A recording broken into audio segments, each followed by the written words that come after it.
കുട്ടികളെ കൂട്ടുകാരെ നമുക്ക് പഠിക്കാനോ ഇഷ്ടം കഴിക്കാനോ ഇഷ്ടം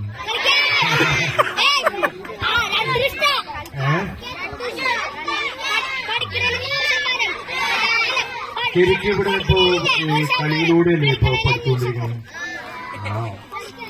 എല്ലാവരും ഇപ്പൊ ഇവിടെ കളിയിലൂടെയാണ് പഠിക്കുന്നത്. അപ്പൊ നമ്മളെ സംബന്ധിച്ചിടത്തോളം നമ്മളിപ്പോ ആർട്ട് പഠിക്കുക അല്ലെങ്കിൽ പാട്ട് പഠിക്കുക അതൊക്കെ വളരെ അപൂർവമായിട്ട് ചില ആളുകൾ പഠിക്കും. ബാക്കിയുള്ളവർക്കൊക്കെ പാട്ട് കേട്ടാലൊക്കെ ഇഷ്ടമുള്ള ആൾക്കാരല്ലേ. എല്ലാവർക്കും പാടാനൊന്നും പറ്റണമെന്നൊന്നുമില്ല അല്ലേ.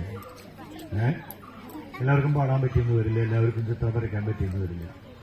പക്ഷെ നമ്മളൊരു ചിത്രം വരയ്ക്കാനൊക്കെ ഇന്നലെയൊക്കെ കുറെ ആളുകളിലൂടെ വരച്ച ചിത്രങ്ങളെ കണ്ട് ഈ ചിത്രം വരയ്ക്കുമ്പോൾ നമുക്ക് എന്താണ് അതിന്റെ ഒരു എന്താ നമുക്കൊരു ഗുണം കിട്ടുന്നത്. നമ്മൾ ചിലപ്പോൾ നന്നായിട്ട് ചിത്രം വരച്ചോളും, നമ്മളൊക്കെ നന്നായിട്ട് ചിത്രം വരച്ച കുറെ ആളുകളുണ്ടാവും.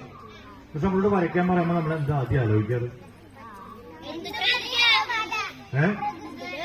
പ്രകൃതിയെ. അപ്പൊ നമ്മൾക്ക് എന്താണ് നമ്മൾ പ്രകൃതിയെ നിരീക്ഷിക്കുന്നതാണ് അല്ലേ.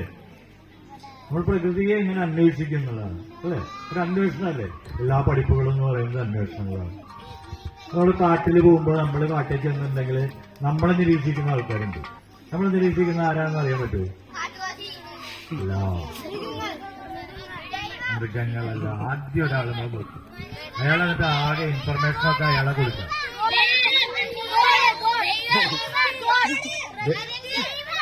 ദൈവമല്ല, ദൈവം സ്നേഹമല്ലേ നമ്മുടെ ഇടയിലൊക്കെ ഉണ്ടല്ലോ. നമ്മളങ്ങോട്ടും ഇങ്ങോട്ടൊക്കെ സ്നേഹിക്കാൻ പഠിക്കും.